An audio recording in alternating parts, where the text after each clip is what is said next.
This is Growthaholics.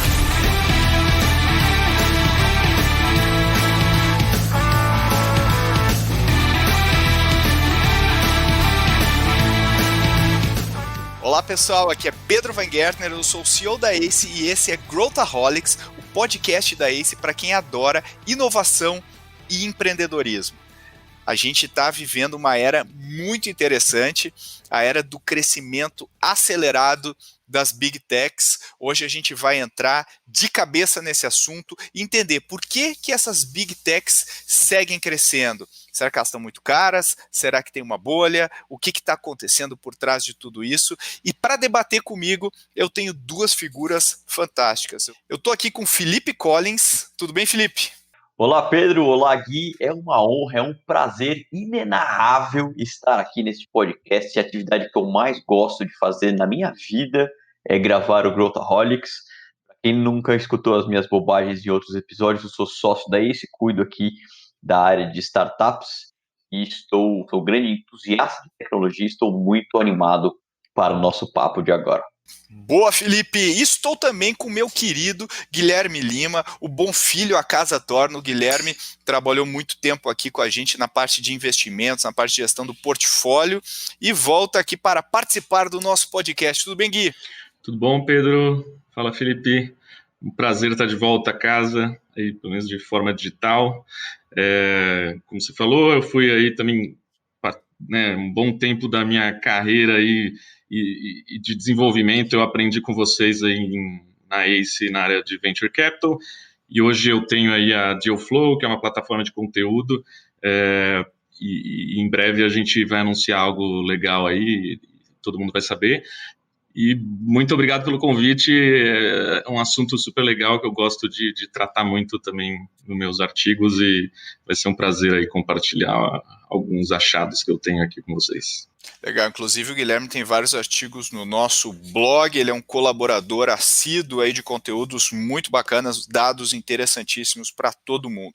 Vamos começar falando das Big Techs. Quero perguntar para o Felipe Collins, você que é o nosso professor Collins, conhecido como professor Collins aí no meio acadêmico, quais são as Big Techs, o que são Big Techs, explica o que é esse conceito aí para o pessoal.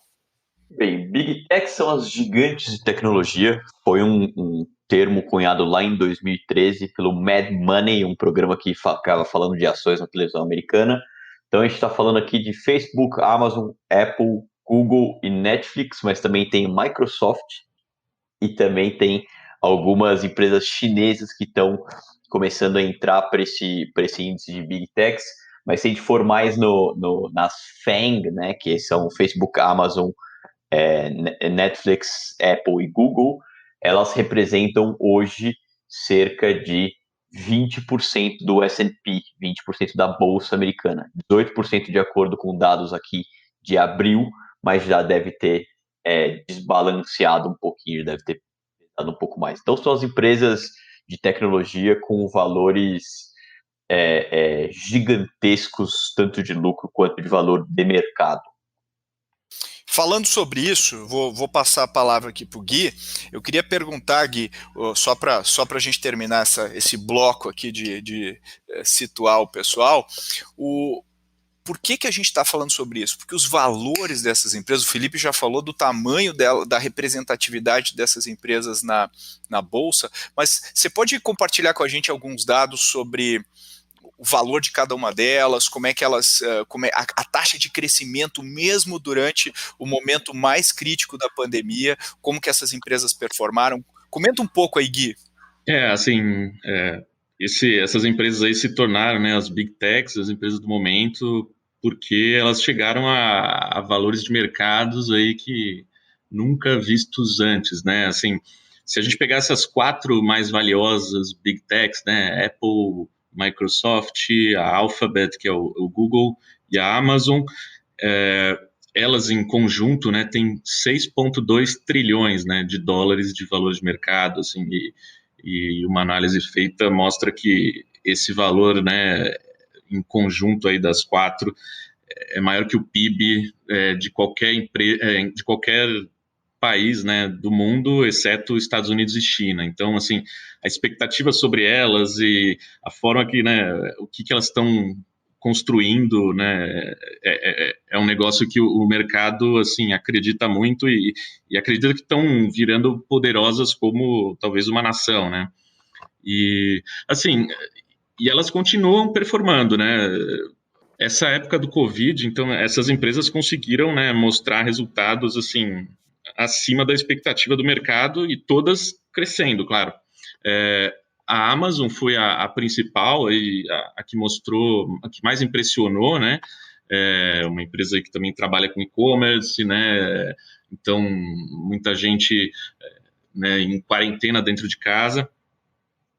E ela consegue atender isso muito bem. Então, ela, assim, apresentou um lucro que dobrou, né, em relação ao ano passado, crescimento de receita de 40%, a parte de supermercado online, né, de entrega de supermercado, cresceu 3 vezes, a parte de publicidade também 40%, Amazon Prime 29%, o Marketplace cresceu 52%, então, assim, ela foi assim, ela surfou esse momento da melhor forma, né?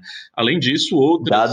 Dado interessante sobre a Amazon, Gui, earnings per share, então o lucro por ação da Amazon, se fosse um acionista da Amazon, os analistas esperavam que viesse no período, nesse último quarter, $1,32 e veio $10,30. Então, não é só que cresceu, arrebentou no trimestre, né? E a quarentena e né, o trabalho remoto e as pessoas mais online, né, assim, levaram um crescimento para todas as outras grandes techs, né, assim, a Facebook também apresentou aí crescimento de receita, né, assim, crescimento em receita por usuário, a Apple também cresceu, assim, mesmo com lojas fechadas, né, cresceu venda de iPhone, de Mac, de iPads, né, e eles vêm crescendo muito na parte de serviço, né, que acho que é o grande foco que eles estão tendo ultimamente, a Apple, né, então um pouco de apps e outros serviços, né. A Microsoft também cresceu com, por exemplo, o Office, né, o Xbox, que é o videogame deles, Teams, e a parte de cloud que é o também competidor do Slack, cresceu muito forte. Minecraft também. Isso. E o Google também, né? Tipo, tráfego, busca, YouTube, né? Também apresentaram muito crescimento, assim. Então, elas realmente estavam posicionadas para, né, para atender aí a população. E muitas delas criaram também muito produto nesse tempo, né? Para atender ainda melhor. Então, assim, elas são muito, assim, ágeis e prontas aí, com plataformas prontas para atender aí todo tipo de soluções aí para a sociedade, né?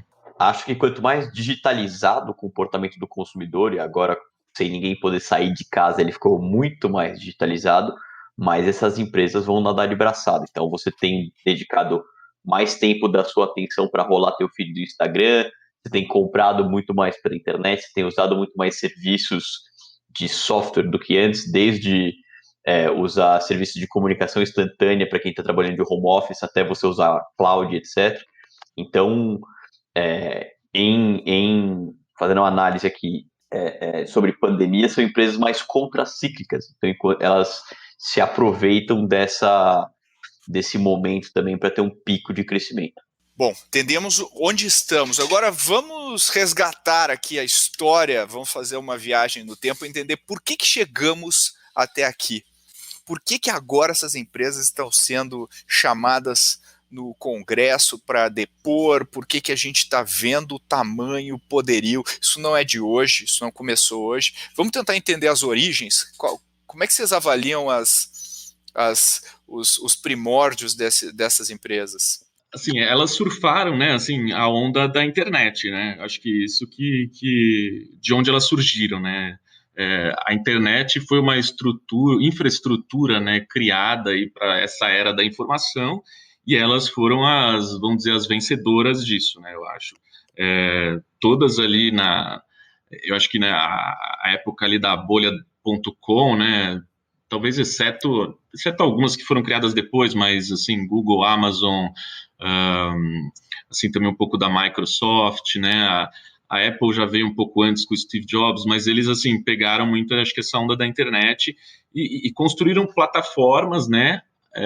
Assim, são empreendedores fenomenais que atacaram um nicho e expandiram a partir dele para uma plataforma completa para atender, né, diversos problemas aí da sociedade. Então, assim, eu acho que, né, uma parte mais conceitual, talvez um pouco histórica, eu acho que foi assim que eles chegaram onde estão, assim. Eu acho que teve a questão enfim, do próprio aumento de usuários na internet e, obviamente, a demanda por esse tipo de serviço obviamente, a necessidade de conexão, de socialização que a gente traduz para esse novo ambiente. O que você acha, Felipe? Eu acho que todas elas têm um elemento em comum, que é o efeito de rede, que é network effect, seja em termos de você comprar e comprar mais, de conectar duas pontas com o marketplace, ou da parte mais social. Então, o efeito de rede é dos elementos vencedores, além, claro, de super empreendedores, a tecnologia consegue escalar todos os esforços. E outro, além do efeito de rede, é que eles conseguem perceber qual que é o próximo movimento de mercado ou criar o próximo movimento de mercado. Então, para tentar tangibilizar um pouco, a Amazon, que começou vendendo livro, o próximo movimento de mercado foi criar servidores em cloud. Facebook, que era uma das redes sociais, percebeu o próximo movimento de mercado, a hora que o dele já está começando a ficar cansado, e comprou o Instagram, por exemplo. Google, mesma coisa, começou só com search, daí de repente me abre vídeo, comprando o YouTube, que foi um M&A deles lá no começo, me abre AdWords e publicidade na internet. Microsoft fez um movimento super recente, que ela não foi a líder, não foi a pioneira, então o Slack tinha entrado para fazer esse instant messaging corporativo, e ela criou Teams logo na sequência, mas como ela tem um efeito de rede muito forte, tem uma distribuição muito forte, conseguiu colocar o Microsoft Teams para muita gente. Então, todas elas conseguem entender qual que é o próximo produto ou serviço anexo ao que elas fazem para aproveitar a base de usuários e de consumidores que eles já têm e seja por meio de M&A, seja por meio de criar com os próprios esforços, eles conseguem suprir essa demanda. A gente está falando Amazon de iPhone, mas também tem a Apple de iPhone, mas tem a Apple de vários sistemas de software depois disso. E claro que eles também têm, né, assim, a parte mais, olhando mais a fundo, né, eles têm líderes visionários, né, de extrema competência, né, e que né, tinham, acho que um propósito, e essas empresas também foram precursoras aí de um negócio de empresa ágil, né, cultura ágil, cultura de inovação, né, então, assim, isso acho que foi como também eles conseguiram, né, assim, com uma base de talentos muito forte, né, construir todos essas empresas e essa dominação tecnológica aí hoje, né. Esse é um elemento importantíssimo. Essas empresas têm os cérebros mais privilegiados aí do mercado profissional americano que estão lá concentrados lá no Vale do Silício. Ela consegue atrair esses talentos com pacotes que vão desde ações até salários acima do mercado em alguns casos. Então, acho que esse também é um outro elemento da briga pelo talento, da guerra pelo talento. O que você acha, Gui? Não, com certeza. Eu acho que tem também um outro ponto que eu gosto de mencionar, que não é tão olhado às vezes, mas é um pouco a gestão dos recursos, né? E como eles, assim, né? É um pouco também levando para o seu livro e fazendo um jabá aqui, mas né, como eles pensam como investidores, né? Eles têm, assim, diversas, né, você olha até no balanço dessas empresas, eles têm diversas pequenas apostas lá, que normalmente elas são 5%, né, do faturamento, ali um negócio bem pequeno, mas que se tornam em algum momento muito forte, né? Então, eu gosto de falar que as Big Techs são, assim, tipo, os melhores venture capitals, né? Assim, se fosse um fundo, seriam os melhores do mundo, porque assim, investem quase assim, mais de 100 bi, né, em pesquisa e desenvolvimento para novos produtos.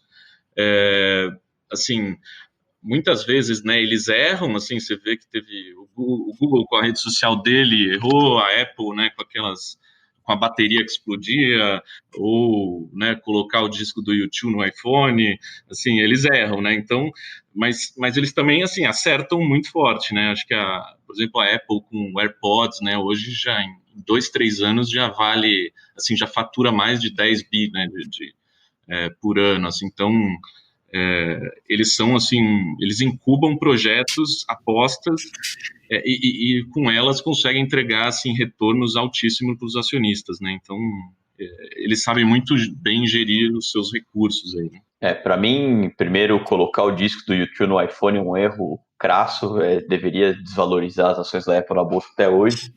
Mas dados aqui do Crunchbase, que é uma das plataformas que monitora investimentos, o que o Gui falou, pense como investidor, tanto investidor de projetos internos, então separar as coeds internos, o Google tem os 20% lá, que eles separam 20% do tempo para criar coisas novas, daí que surge um Gmail, por exemplo. Mas pensando em investimento externo, Microsoft, 232 aquisições ao longo do tempo, 139 investimentos. Aquisições interessantes da Microsoft, PowerPoint. Lá no começo, PowerPoint não era da Microsoft, eles compraram. Apple, 117 aquisições, 15 investimentos. Um deles, o Beats, aquele fone de ouvido super bacanudo, hoje é controlado pela Apple. Amazon, 87 aquisições, 92 investimentos. A Amazon, que inclusive esteve em polêmica recente, tá?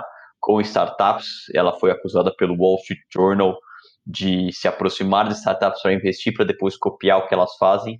Se você está criando uma unidade de aproximação com startups, não faça isso, por favor. Facebook, 86 investimentos, 86 aquisições, 26 investimentos. Instagram é um deles, o WhatsApp é outro deles, então traz para dentro players mais estabelecidos. Oculus Rift, exato.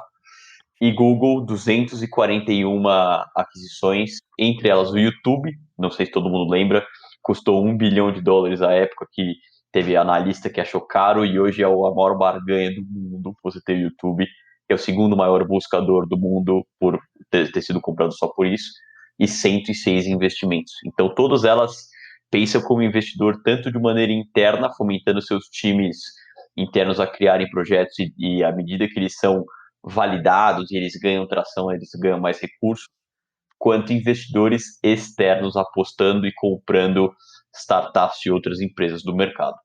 Agora, por que chegamos até aqui, né? Por que as empresas estão hoje perante o Congresso tendo que se explicar sobre a ameaça de serem divididas, né? De serem quebradas em empresas menores ou outros tipos de sanção?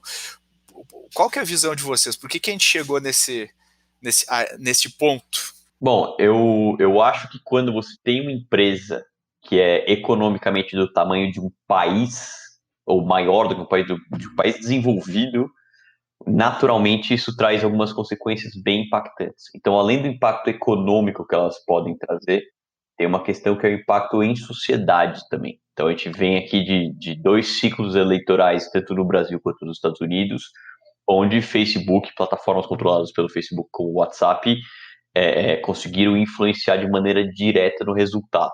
Então, quando você fica muito grande, naturalmente isso traz algumas consequências. Então, se a Amazon mudar alguma coisa na política dela, tem um monte de pequeno empreendedor, de pequeno distribuidor que depende disso. Se o Google acontece alguma coisa, seja com os dados, seja com a política deles, já muda um monte de coisa. Então, esse o primeiro impacto social deve ser considerado. São empresas que qualquer mudança que elas fazem atingem um número tão grande de pessoas, que a gente está falando de efeito de rede, que você deveria tomar alguns cuidados. Né, para não achar que é algo talvez assim não anormal, né? Isso vem historicamente, né? Acho que desde assim a Revolução Industrial, né, teve uma regulação trabalhista, né, a parte, né, a época de automóveis ali nos anos 50, mais ou menos, do boom dos automóveis, também teve, né, regulação de velocidade, né, para essas questões, a parte de petrolíferas, né, e telecoms depois, e agora a gente está numa fase, né, realmente tecnológica de dados, né, de influência, né, dessas empresas. Então, assim, acho que é isso que está assustando os congressistas aí. E se a gente for entender como essas empresas operam e a gente for ver as leis de antitrust tradicionalmente no mercado, a gente vê que quando eu formo um monopólio ou quando eu formo um oligopólio, o que de fato acontece é que o cliente sai perdendo, o cliente perde. Do ponto de vista objetivo, eu consigo controlar o preço e, consequentemente, a inovação reduz, porque eu não tenho mais estímulo para inovar, uma vez que eu encaixei um determinado tipo de vantagem que eu vou colher durante muitos anos. Não é o que acontece aqui. Se a gente pegar a Amazon, ela cobra os preços mais baixos, ela está sempre otimizando, atendendo bem o cliente. A gente pega a grande maioria delas está oferecendo serviços gratuitos para a população, serviços que ajudam na comunicação, serviços que ajudam na educação. Então, existe esse lado da gente tentar descobrir o que essas empresas, de fato, como que a gente lida com isso, né? Como que a gente sabe que existe uma influência ruim dos algoritmos, especialmente os algoritmos, a inteligência artificial determinando, ela pega aquele aspecto humano mais, digamos assim, mais complicado de lidar e ela polariza. Então, se de um lado eu tinha um debate equilibrado sobre determinados temas, agora o algoritmo automaticamente nos divide em times. Eu sou pró aquilo, sou contra aquilo, sou anti aquilo, e esse tipo de divisão acaba acirrando toda a chance da gente conseguir ter um debate positivo sobre temas e acaba influenciando eleições, e não é à toa que a gente está cada vez mais colocando candidatos mais extremistas nos cargos executivos, aí, legislativos e tudo mais. Então, que você acha, Felipe?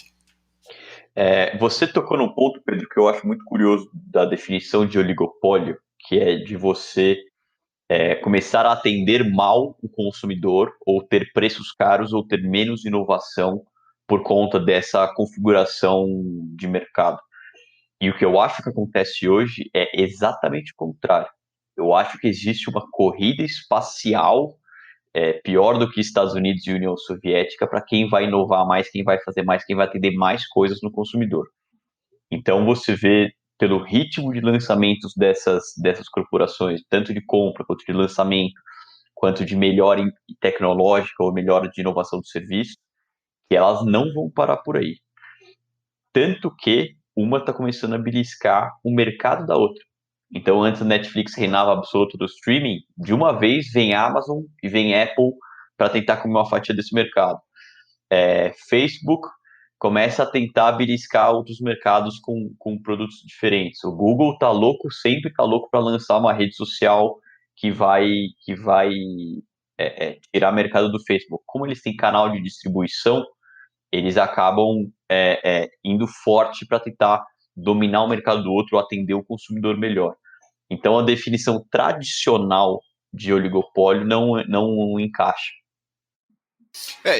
Se a gente for ver, eles concorrem. Se depender de cada um deles, um mata o outro, né? Eles são absolutamente competitivos entre si. Então, a oferta de nuvem que a Amazon tem, o Google também tem, a Microsoft também tem. Oferta de mídias sociais, a Microsoft tem o LinkedIn. Existe uma competição muito intensa entre essas empresas. Quando a gente pega o Android versus iPhone, que o Eric Schmidt teve que sair do board da Apple quando o Google comprou, né, o Android e lançou o Android no mercado. Então, essas empresas não são amigas. Elas têm uma convivência cordial, pelo menos pública, mas elas também têm um grau de rivalidade entre elas que a gente não pode entender como um oligopólio, né? Talvez desde talento até business. Até business. Então, elas competem entre si até que alguma delas jogue a toalha e venda a sua unidade para outra ou abandone, né? Eu acho que um ponto e talvez um problema que o pessoal vê nelas é o controle dos dados, né, e o quanto elas querem ter o consumidor, né, então muitas vezes elas oferecem muita coisa de graça, né, serviços aí, plataformas de graça, mas que às vezes o cara nem, né, essas empresas nem têm receita com isso, mas eles controlam ali o consumidor. Eu acho que e todos querem trazer, né, esses consumidores para dentro dessas suas plataformas, né? Então, para algum momento lá no futuro, eles poderem, enfim, oferecer algum produto que realmente gere receita, assim. Mas né, acho que também tem um ponto dos congressistas aí que atacaram principalmente o Facebook e o Amazon, né, o Jeff Bezos, que é um pouco esse ponto que o Felipe falou também da Amazon, né, não cumprir acordos de confidencialidade com pequenas empresas. Foi investigado um e-mail do Zuckerberg, né, falando com a equipe dele que M&A, né, a fusão e aquisições de pequenas empresas era uma forma de neutralizar, né, os concorrentes, assim. Então, esse poderio também de recursos que ele tem para poder, né, se sobressair em relação aos menores também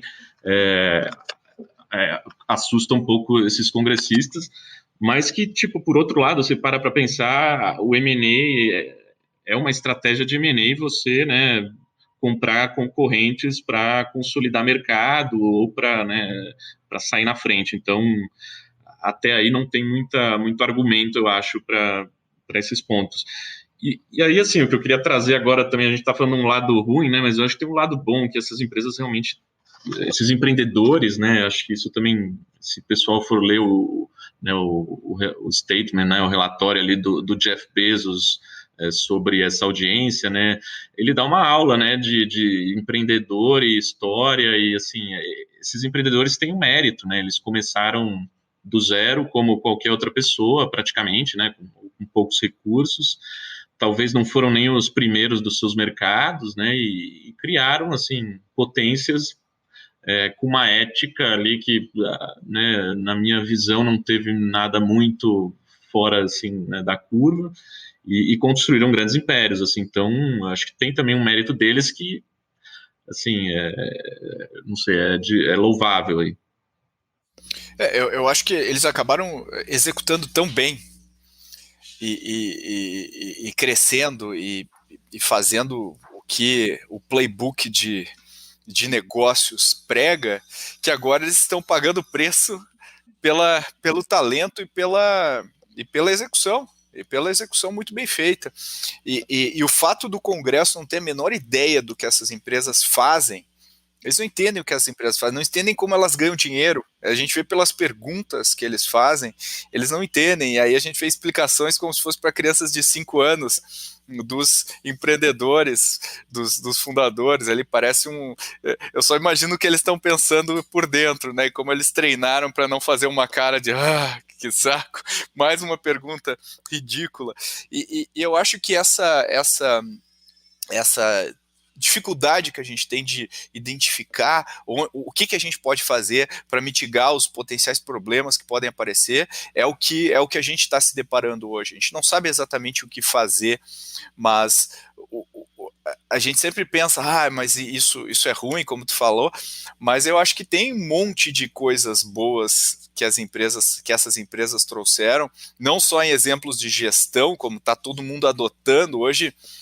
As empresas, por exemplo, né, quando a gente pega o que as empresas estão fazendo em termos de transformação digital, ou estão fazendo em termos de agilidade e tudo mais, não é nada mais do que tentar emular como esses caras operam, como esses caras trabalham. Então, esses caras ensinaram um novo jeito de funcionar, uma nova maneira de gerir o negócio, uma nova maneira de lidar com risco, de Tem uma experimentar. aposta aqui, Pedro.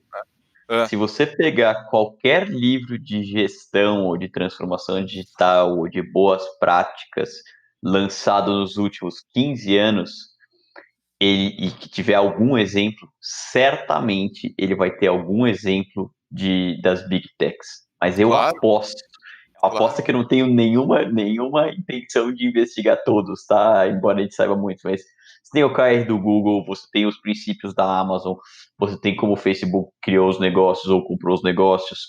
Então, todos eles têm não só um modelo de gestão, mas alguns exemplos de gestão interna que são, ou cultura do Netflix, que são propagados ali ad eterno. Então, alguma coisa eles fazem certo. Se eles são estudados e colocados em 10 a cada 10 livros de negócio, ou eles vendem muito bem o peixe, ou eles fazem alguma coisa certa. Os resultados econômicos me mostram que é a segunda opção. Se a gente for ver os nossos heróis até pouco tempo atrás, eram as grandes empresas industriais, né? Era a GE, era o método Toyota, o método GE, eram empresas extremamente pesadas em ativos físicos, né? Em ativos que não eram digitais, e esses caras entraram no mundo e assim, uma Amazon é longe de ser uma empresa digital, ela é uma empresa extremamente física, mas tem uma camada digital extremamente relevante. Então, essa combinação do mundo físico com o mundo digital é o que eu acho que esses caras fazem muito bem. E falando nisso, eu queria fazer uma rodada agora com vocês aqui, e lembrando, Felipe, dá o disclaimer aí do investimento para o pessoal. Importante. Senhoras e senhores que estão nos escutando, a gente não está recomendando investimento, a gente não pode recomendar investimento, e vocês estão falando com uma pessoa que tinha uma ação de final 3, queria vender para realizar o lucro, vendeu a ação por final 4 e operou vendido por 3 dias até perceber a besteira.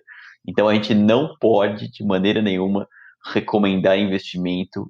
A gente está aqui fazendo pitacos livres, leves e soltos no podcast de inovação e empreendedorismo. Isso é importante vocês saberem. Disclaimer feito, vai lá, Pedro. Legal. Agora, o jogo que eu quero fazer aqui é o seguinte: cada um de nós pode escolher 2 Big Techs que a gente aposta aí, que a gente só poderia comprar ações de 2 Big Techs. Quais seriam as 2 que vocês comprariam? E por quê? Isso que é o mais importante. Por quê? Qual que é a tese de vocês em cima delas? Só pode comprar 2? Essa é difícil. Só pode comprar 2, só pode ser 2. Eu sou absolutamente comprado nessa tecnologia. Se o Gui falar antes, cara, eu tenho medo que ele vai me influenciar, porque tudo que o Gui fala eu tenho que seguir. Então posso falar primeiro? Vai lá. Eu compraria Apple e Amazon. Por quê? Porque eu estou muito impressionado com o Amazon Price to Earnings do último quarter. Eu acho que só tem a crescer. Mentira, talvez Apple não, talvez Google e Amazon. E Google é mais a base da fundação, assim, tem tantos serviços e linhas de receita que é meio antifrágil, assim. Eu iria por essa lógica. Mas é uma lógica criada aqui em 2 minutos de racional, porque eu compro todas. Eu acredito muito no setor de tecnologia. Informação legal, as empresas de tecnologia, as FANG, desde 2013, elas multiplicaram por quase 6,7 o seu tamanho, enquanto o S&P, que é o índice das maiores empresas da Bolsa Americana, dobrou só. Então, empresas de tecnologia, dados passados, investimentos passados não são garantidos de retorno futuro, mas elas têm uma performance infinitamente superior, muito superior ao mercado como um todo.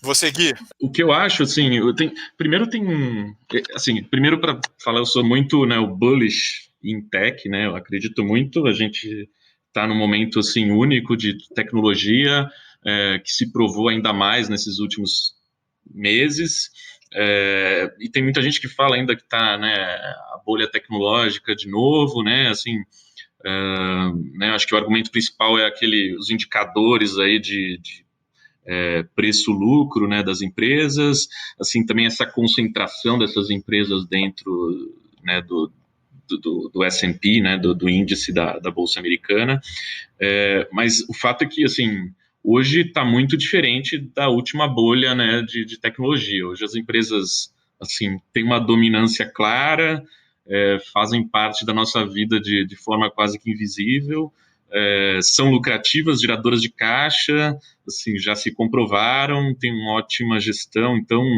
assim, eu acho que tem muito, assim, caminho ainda a vir aí pela frente para essas empresas, né? Assim, posso também estar errado, implodir tudo amanhã, né? Mas, assim, acho que o momento é de tecnologia, né?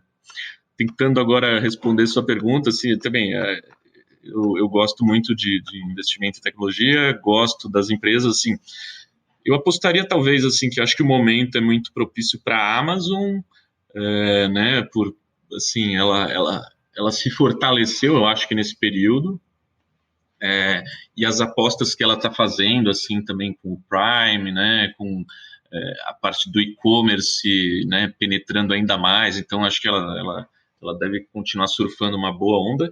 E outra que a gente não falou aqui, que eu queria colocar, que eu acho que vai ser, assim, a próxima aposta em tecnologia, acho que é Tesla, assim. O Elon Musk é também um cara de outro nível que está fazendo uma coisa de outro mundo, né? Literalmente, né? Ele está querendo levar para o outro planeta. E eu acho que assim, Tesla não é, né? O pessoal fala, não é carro, não é automóvel elétrico e não é também, né? Acho que tem um pouco de baterias assim super inovadoras, mas Tesla eu acho que é um pouco a próxima, talvez pode ser algum ciclo, né?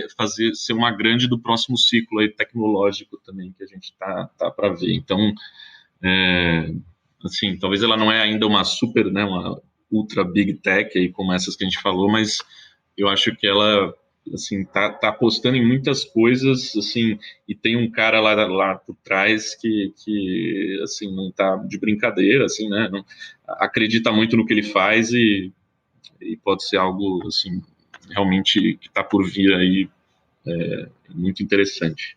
O Gui tocou num ponto que eu acho bem interessante, que é que elas fazem resultado e geram caixa. E isso eu acho que é importante a gente colocar para dissociar a noção de bolha, tá?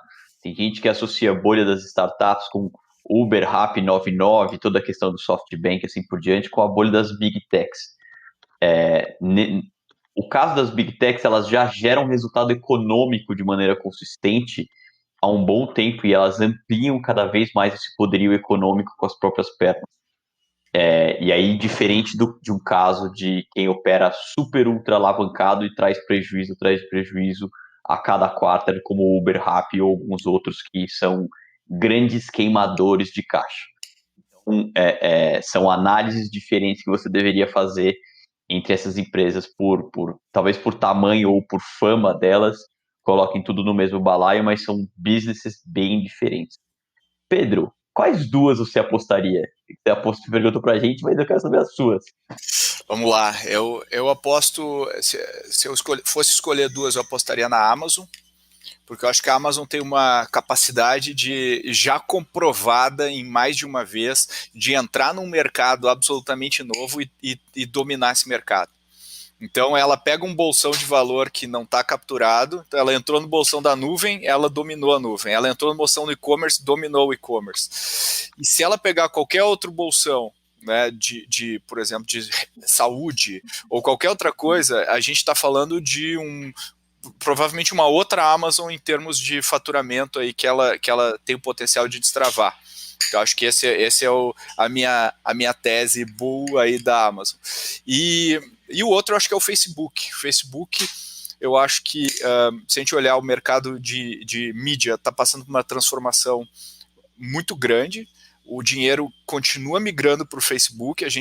Eu acho que as empresas tirando dinheiro do Facebook no curto prazo mostram, é apenas uma sinalização de curtíssimo prazo, mas não acho que e o resultado já mostra, né, que não teve um impacto muito relevante, mas eu acho que principalmente pelo Facebook não ter capturado o valor ainda de ativos importantes dele, como o WhatsApp, tem um potencial ali de destravar a parte financeira e virar realmente um WeChat em cima do WhatsApp. E eu acho que tem uma nova fronteira de crescimento de VR, de realidade virtual, com a Oculus, e a Oculus eu acredito que seja a empresa mais bem posicionada nesse mercado hoje, com hardware já com várias versões, e se a gente colocar isso aí na sala das pessoas, eu acredito que a próxima fronteira aí de entretenimento vai ser VR nos próximos anos, combinando isso com a parte social, eu acredito que o Facebook está muito bem posicionado, então acho que tem muito valor a ser capturado.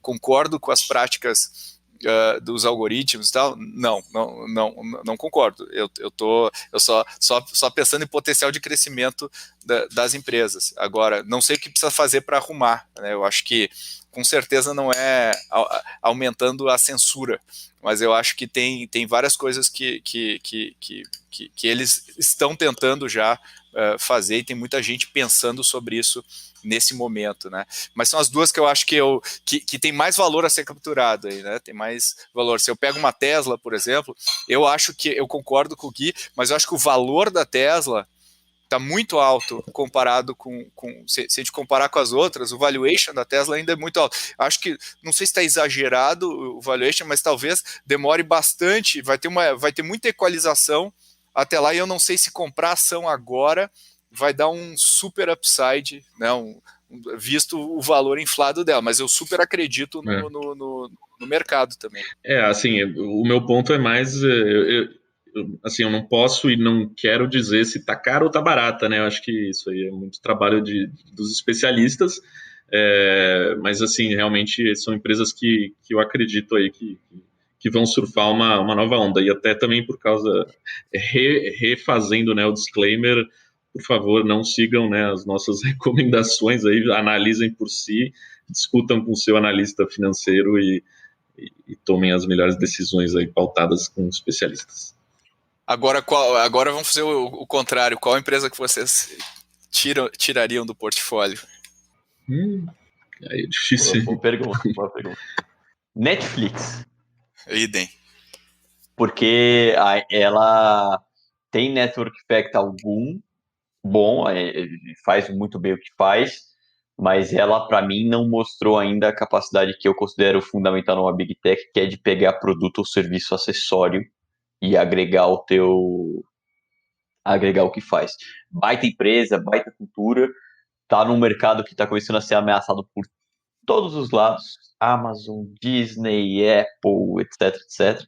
Não duvido que vai conseguir prosperar nesse mercado, mas eu ainda sou um pouco mais reticente se ela vai conseguir, por exemplo, fazer o movimento que fez uma Amazon que cuidava de livro, depois foi para e-commerce, depois foi para cloud. Então, é o que eu acho que está mais... tem uma pista de corrida só, então por isso que eu tiraria. Eu concordo com vocês. Netflix também eu tenho um pouco de dificuldade de ver o What's Next aí deles, apesar de ser assim, uma empresa fenomenal também. Mas uma outra que eu acho que não está executando bem, assim, que eu tenho, assim, acho que eles têm que mudar algumas coisas em termos mais de resultados, né, apresentados. Eu acho que é o Google, assim, eles vieram, apesar de eles estarem crescendo receita e cresceram, né, nesse período, eles apresentaram uma queda, né, em relação ao mesmo período do ano passado de receita, que foi a primeira queda histórica da empresa, né, e então, assim, e algumas coisas como o Google Cloud, né, o YouTube, assim, tem mais tráfego, mas talvez não está capturando tanto o valor que para mim eu acho que deveria, né, então, assim, eu tenho alguma dúvida em relação à execução do Google nos últimos anos. Eu concordo, inclusive se você pegar para fins de comparação, o Instagram fatura mais que o YouTube. Tá todo mundo assistindo vídeo no YouTube agora, então eu acho que tem um componente aí da gente, assim, eu nunca subestimo ninguém nesse setor, porque a capacidade de reação desses times é impressionante. Não dá para dar short no Google agora, né? Não, em nenhuma delas da short, é muito difícil, porque e acho que essa é outra coisa legal, né, ela elas são muito maleáveis e elas têm muita adaptabilidade, então elas conseguem reagir e de fato conseguir chegar em outros patamares. Então, é um exercício legal só para a gente ver a nossa forma de pensar aqui e entender que como são quase são conglomerados, né? Não é uma empresa como fora Netflix. Não é uma empresa com um modelo de negócio só, são empresas com múltiplos negócios. É muito difícil entender uma Microsoft, é muito difícil entender uma Amazon, é muito difícil entender esse tipo de empresa, né? Então acho que a gente está num momento interessantíssimo aí da história. Eu acredito que essas Big Techs vão continuar crescendo. Eu acho que existe uma oportunidade incrível aqui no Brasil, no setor de tecnologia. A gente ainda tem muito, né? Se a gente pegar a Bolsa brasileira versus a Bolsa americana, o valor gerado por tecnologia é incomensuravelmente maior. Então tem muito spread, o que nos deixa muito otimistas aí em relação às perspectivas futuras aqui do nosso país, né, Gui? Exatamente. Assim, se você parar para pensar, assim, eu tenho acompanhado de perto assim, um pouco o mercado, até de empresa aberta, né, que divulga dados. Você vê a quantidade de investimento, né, em inovação, em transformação digital, todo mundo, assim, o case da Magalu, por exemplo, né, e agora, né, indo para publicidade digital e assim, tem até via varejo, né, indo muito para, por exemplo, e-commerce, mas agora anunciou, acho que anteontem, o Banco do Brasil, que é um banco, né, estatal praticamente, vai investir 2,3 bi, né, de reais em tecnologia e parece que separou 200 milhões para investir em startups, assim, então, assim, isso só tende a, né, os recursos estão sendo direcionados para isso, assim, então, enfim, tem muito ainda a se esperar do mercado brasileiro. Eu acho que as grandes empresas mais tradicionais, acho que demoraram para acordar, assim, para seguir nesse caminho. Mas eu acho que a gente está num momento assim, também único, tanto para, enfim, quem está nesse ramo e quer entrar, enfim, acho que esse que é realmente o momento. Eu gosto muito da tese de tecnologia no Brasil também, né? A gente falou das Big Techs americanas, mas as empresas de tecnologia na Bolsa brasileira também, pelo menos minha leitura, de novo, não estou recomendando investimento, não posso, nem quero, e não sou bom nisso, mas eu gosto muito da tese de tech. Então, a gente tem, Gui falou, Magalu apostando em tecnologia, várias empresas de varejo, bancos apostando em tecnologia, ou mesmo as tradicionais, você vê Localweb, a Total, Sinqia, Lynx, etc., todos com base tecnológica. Essas eu também gosto bastante de acompanhar. E eu sou empolgado com a próxima geração das empresas de tecnologia, que são aquelas que a gente agora está apoiando, está acompanhando no mercado, são as empresas que estão crescendo aí, e eu acho que vão mudar o cenário dos negócios brasileiros nos próximos anos, né? Por isso que todos nós três aqui e mais um monte de gente que tá trabalhando com a gente, está apostando no futuro aí da tecnologia. Eu acredito que a gente tem um grande espaço ainda no Brasil, e esse é um setor que mundialmente vai crescer. A gente está vendo aí a questão do talento, então também vai ter muita oportunidade para se desenvolver, para pessoalmente, né, para a gente atuar nesse tipo de negócio. Vai abrir muitas portas aí para os profissionais brasileiros, que agora, ainda mais em tempos de pandemia, né, onde geograficamente o pessoal vai buscar novas pessoas. Então acho que tem muita oportunidade. Eu queria agradecer Felipe Collins, Guilherme Lima, obrigado pela participação de vocês e até a próxima edição aqui do Growthaholics. A gente agradece a audiência também de vocês, e se vocês quiserem comentar, a gente vai adorar receber o comentário de vocês, a gente vai adorar que vocês compartilhem o Growthaholics com seus amigos e amigas e também assinem o nosso newsletter, o Growthaholics, que toda quinta-feira chega na caixa de vocês. Valeu, pessoal, até a próxima!